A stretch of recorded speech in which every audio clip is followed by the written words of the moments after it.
बीच हरियाणा से बड़ी खबर है। नायब मंत्रिमंडल में शामिल रणजीत सिंह चौटाला ने विधायक पद से इस्तीफा दे दिया है। रणजीत सिंह चौटाला को बीजेपी ने हिसार लोकसभा सीट से उम्मीदवार घोषित किया है। रणजीत सिंह चौटाला ने 24 मार्च को ही बीजेपी ज्वाइन की थी। उसके बाद उन्हें बीजेपी ने हिसार से पार्टी का उम्मीदवार भी घोषित कर दिया। आपको बता दें कि 2019 के विधानसभा चुनाव में रणजीत सिंह चौटाला ने निर्दलीय चुनाव जीता था और वो पिछले मनोहर सरकार में मंत्री थे। अब नायब सरकार में भी मंत्री हैं। अब बीजेपी ज्वाइन करने और बीजेपी द्वारा हिसार लोकसभा सीट से उम्मीदवार घोषित होने के बाद रणजीत सिंह चौटाला ने विधायक पद से इस्तीफा दे दिया है।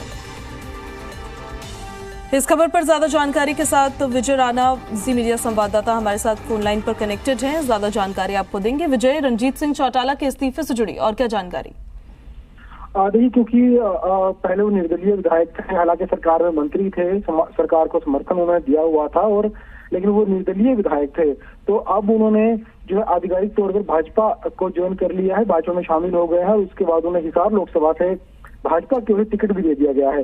तो अब क्योंकि वो लोकसभा चुनाव लड़ेंगे तो इसलिए उन्हें अब विधायक पद से इस्तीफा देना था।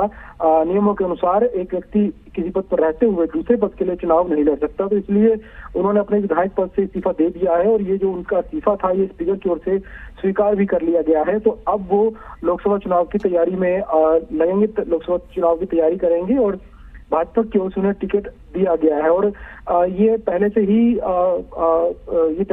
जानकारी ऐसी थी, क्योंकि जब उन्हें अपना जो उम्मीदवार भाजपा की ओर से बनाया गया था तो उस समय साफ हो गया था कि अब उन्हें अपना मंत्री पद भी छोड़ना होगा और जो विधायक जो पद है उनके पास उससे भी इस्तीफा देना होगा।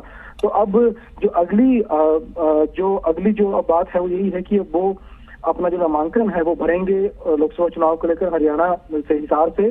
और उसके अलावा जो उनके जाने चाहिए 2 विभाग, उनके पास जेल और बिजली विभाग था, तो अब उन विभागों को दूसरे मंत्रियों को दिया जाएगा। देखना होगा कि सरकार उन विभागों कौन से मंत्रियों को देती है, क्योंकि जब से 2019 में जब सरकार ने मंत्रिमंडल गठन पहली बार किया था तब उस समय से ही जेल और ऊर्जा विभाग जो है वो रणजीत चौटाला के पास था। और उसके बाद जब दोबारा गठन किया गया मंत्रिमंडल का तब भी यही विभाग उन्हें दिए गए और ये अकेले ऐसे मंत्री थे जिन्हें पिछला विभाग दिया गया था।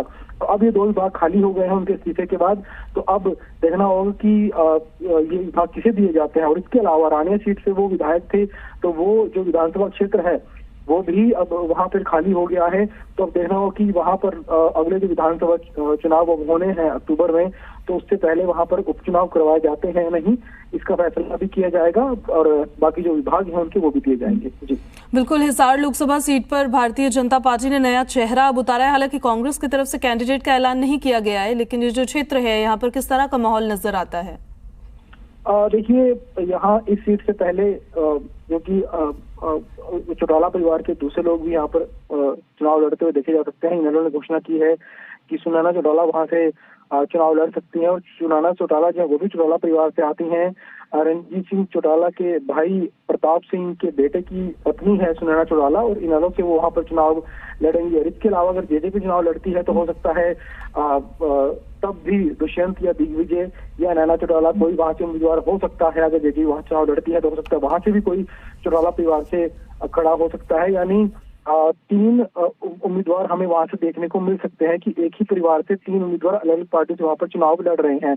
और इसके अलावा रणजीत चौटाला जाट समुदाय से आते हैं, तो जाट समुदाय को इस बार मौका दिया गया है भाजपा की ओर से कि जाट समुदाय के व्यक्ति को वहां से चुनाव लड़वाया जाए, और रणजीत चौटाला की वहां पर अच्छी पैठ बताई जाती है। इसके अलावा कांग्रेस की ओर से कौन उम्मीदवार खड़ा होता है ये भी देखने वाली बात होगी। जहां तक उम्मीद की जा रही है तो कांग्रेस से भी कोई जाट उम्मीदवार वहां से खड़ा हो सकता है।